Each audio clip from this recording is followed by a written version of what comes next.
morning from Peter's first letter to the exiled early Christians in diaspora. We read from 1 Peter chapter 3, verses 18 through 22. For Christ also suffered for sins once for all, the righteous for the unrighteous, in order to bring you to God. He was put to death in the flesh, but made alive in the spirit, in which also he went and made a proclamation to the spirits in prison, who in former times did not obey, when God waited patiently in the days of Noah, during the building of the ark, in which a few, that is, 8 people, were saved through water.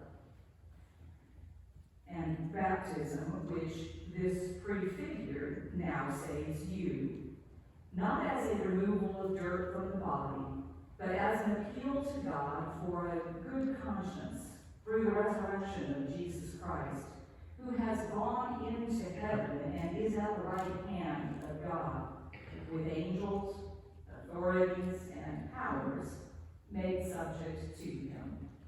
This is the word of the Lord. Thanks be to God.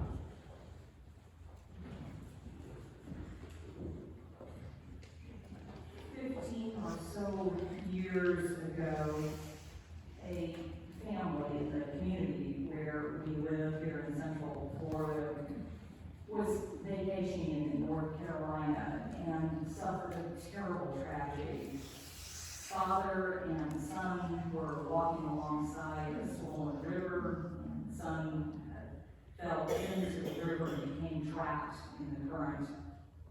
Father went in after and was able to position himself so that he could hold his son up above the raging waters until rescuers could come and free the son.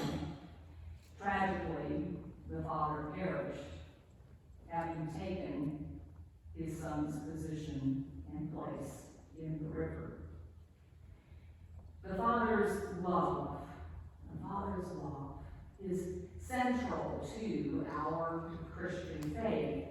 But instead of the father dying in the place of the son, the father sends the son to die on the cross in our place, for our sake, for us, to then be raised 3 days later. We as believers, we who put our faith in Christ, are saved from the waters of our sin, the waters of sin that threaten to overwhelm us, held up by Christ, and the waters of baptism as a sign and seal of our faith, and only by God's gracious gift, given the promise and the hope of everlasting life ourselves. And this passage that we read from 1 Peter, few short verses, they have caused a great amount of scholarly contortions and calisthenics over the centuries, no less a theologian than Calvin, admitting his own interpretive problems with it. Seminarians, future pastors, and preachers, while they are in seminary, warned by their professors to exercise caution with this specific passage. My New Testament professor saying, I will pray for you when this passage comes up on the lectionary every 3 years. Thank you. But this passage does consist of a couple of ridiculously long run-on sentences and multiple textual variants in the original Greek, which remain unresolved by people who know how to do those things, resulting in a variety of different translations across different Bibles. And the imagery is just plain weird.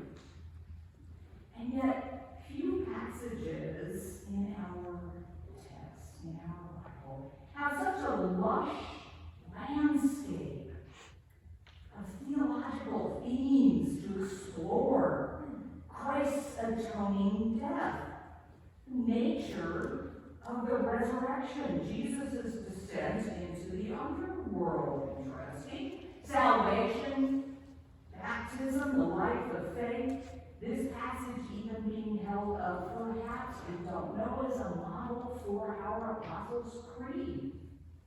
All Scripture is God-breathed, inspired by God, useful for teaching, instruction, reproof, correction, for righteousness, right? Well, it would take us a month of Sundays to get through this passage.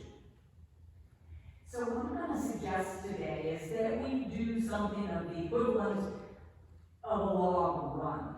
A log run. A log roll, when someone or two people stand on a log in the water and they see who can stay upright longest, right? And move their feet back and forth super fast, having fast feet. A log run is a competition where those logs are laid end to end tied together, and competitors see how far and how fast they can run from one log to the other without falling into the drink. Keeping your forward momentum is the key in a log run. You see, the verses that come before our text for today and the verses that follow are on, relatively speaking, solid ground.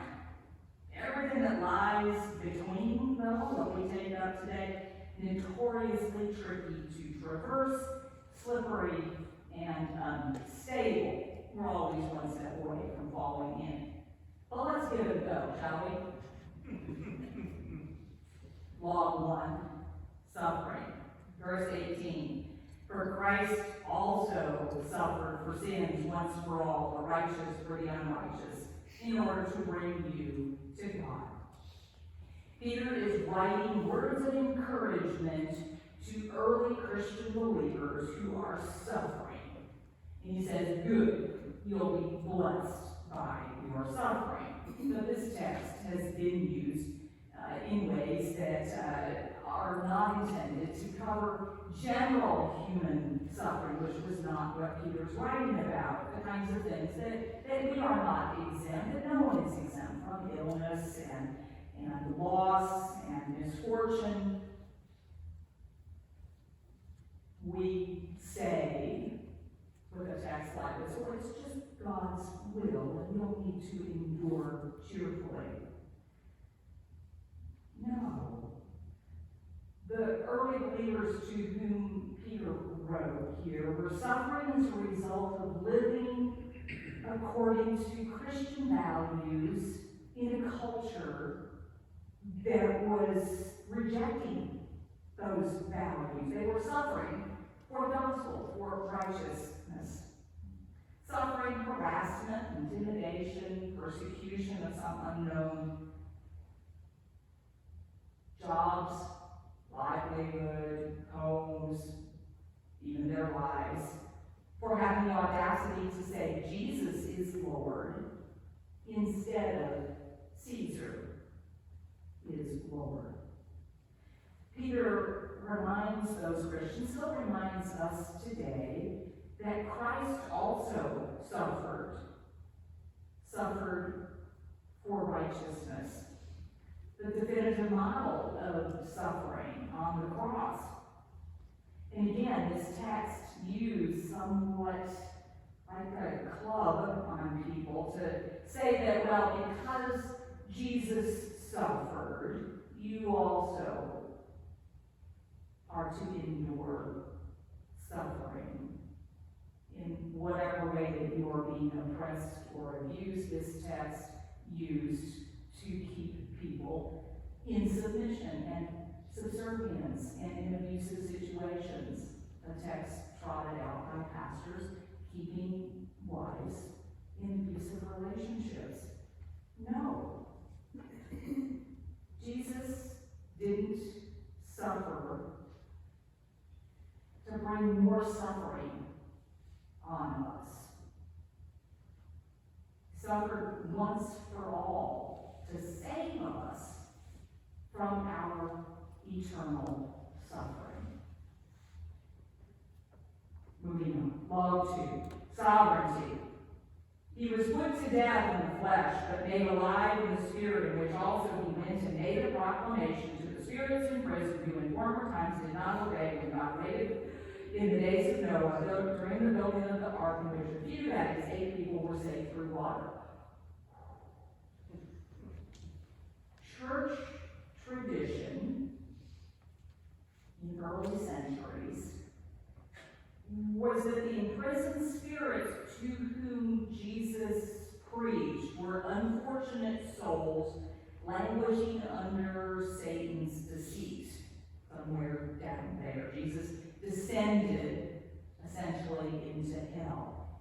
And the implication being that Jesus saved them by his preaching. Maybe scholars don't know.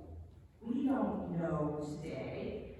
But we can read the text and see that it describes disobedient angels or spirits, not people. Specifically, the mythical sons of God who took up with the daughters of men in Noah's day. We met them before in sermons. And they were punished by the flood. And the only reference here is to the 8 who were saved in the ark. Jesus' proclamation is actually more consistent with his assertion over of heaven and earth, to have all authority over things seen and unseen, consistent with the theme of his earthly ministries, where he was rebuking and casting out bad spirits. Out, out. You come out. You stay quiet. All the time talking to spirits like this, and now he descends to where those spirits are and proclaims to them. Don't know what that proclamation looked like or sounded like. We could imagine, though, that if he's proclaiming authority and sovereignty over those spirits as he descended to them, that he's asserting in a way that we might recognize. For example, if we were to look at this as a cosmic football game, a really big championship game, like the Super Bowl we all watched last Sunday, or a national championship game. And when the player scores the winning touchdown, where are they? They are in the end zone of the opposing team. And what does the player who scores that winning touchdown do? They spike the ball. They take a pose in front of the opposing team, right? Or if I get this correct, yes, like this, right? Or if you get into Notre Dame, touchdown Jesus over the stadium, right? We don't know for sure. But when you read through the Apostles' Creed today, stop and think why Jesus went down and then goes up to heaven. Peter, writing to early believers, words of encouragement, telling them, you're on the winning team. Christ won the victory for us. Moving on, law number 3, salvation.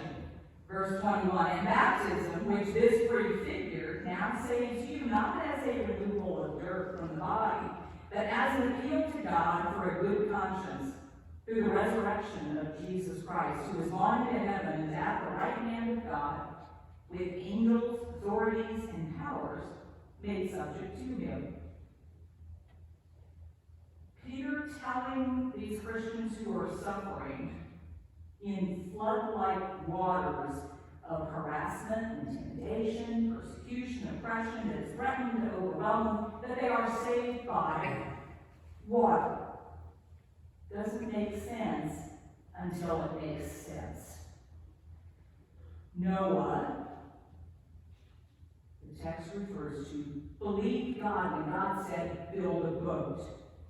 By faith, Noah built a boat that his family rode out without flood waters of destruction, and boats only work when there's water to lift them up. His faith, Noah's faith, was perfected or completed in the flood. His salvation through the water and by the water. Baptism, our baptism, what Peter writes here, baptism, which this flood prefigures, baptism, our theology, a sign and seal of God's promise to us now and forever.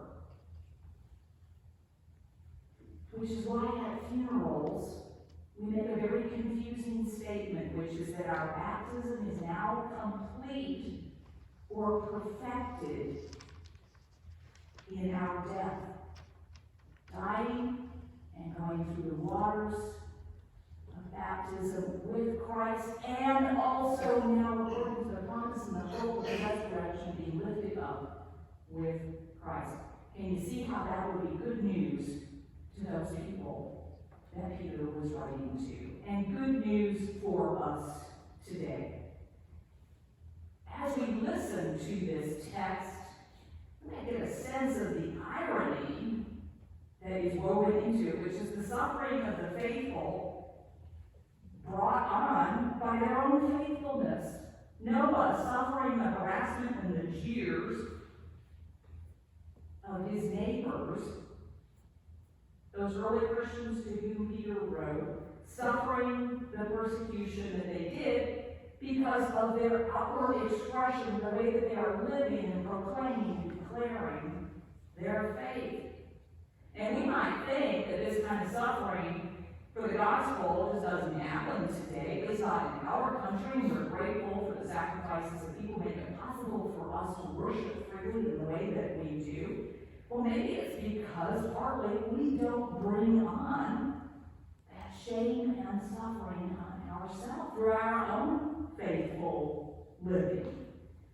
We don't engage the culture in ways that are going to bring that kind of suffering and shame on ourselves. You may have, in watching the Super Bowl last week, or heard about it since, that there were some ads that were run during the Super Bowl of a religious theme. A lot of chatter about that in the media and on social media, about the theme of those ads, the tone, the message, the production, whether money should have been spent on an ad at all for that purpose. And ultimately, it doesn't matter where we come down on what was said or how it was said, except to be struck by the fact that it was said and people are talking about it, about something said in an arena where we usually don't talk about Jesus. And the culture engaged now in a conversation about that. Friends, we have work to do as Christians to challenge ourselves, to get out in ways like that, if not like that, to bring on that kind of conversation, to demonstrate our willingness to accept the suffering for the sake of the gospel, to be shamed instead of always doing what the culture accuses, rightly, of us, which is to shame others. And if we are doing it right, if we are doing it for the sake of the gospel, for righteousness' sake, we can have the same assurance that Peter wrote to those earliest believers. The assurance of being in God's hands. That Jesus walks with us in our suffering. Jesus has already won the victory. Has already taken the down. We know that. We can be faithful and wait on God's triumph to be revealed to the world when those waters recede.